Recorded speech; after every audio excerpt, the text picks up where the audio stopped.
உங்கள் பேபிக்கு ஹெல்த்தியாக ஈஸியாக என்ன ஸ்நாக்ஸ் கொடுக்குறதுன்னு யோசிக்கிறீங்களா? அப்போ இந்த வீடியோ உங்களுக்கு தான். வீடியோவை சேவ் பண்ணிக்கோங்க. பேன் ஹீட் ஆன உடனே கொஞ்சமாக நெய் சேர்த்துக்கோங்க.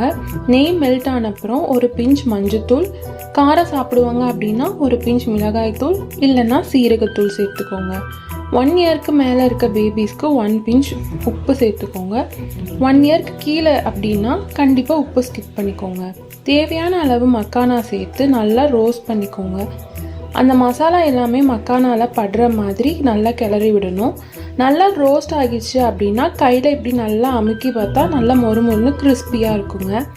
இப்போ இதை சாப்பிட கொடுக்கலாம். ட்ராவல் டைமில் கூட இந்த ஸ்நாக்ஸை ரெடி பண்ணி கொண்டு போய் கொடுக்கலாம். ஜங்க் ஃபுட் அவாய்ட் பண்ணிவிட்டு நல்லா ஹெல்த்தியாக கொடுக்கணும் அப்படின்னா இதை நீங்கள் ஃபாலோ பண்ணிக்கலாம். நல்லா கடிச்சு சாப்பிட்ற அளவுக்கு பல் இருக்குது அப்படின்னா அப்படியே கொடுக்கலாம். இல்லைன்னா 2ஆக கட் பண்ணி கொடுக்கலாங்க. தொண்டையில் மாட்டிக்காமல் சோக் ஆகாமல் இருக்கும். இதேமாரி நிறைய ரெசிபிஸ் வேணும் அப்படின்னா மறக்காமல் ஃபாலோ பண்ணிக்கோங்க. அண்ட் ஃப்ரெண்ட்ஸ் அண்ட் ஃபேமிலிக்கு ஷேர் பண்ணுங்கள்.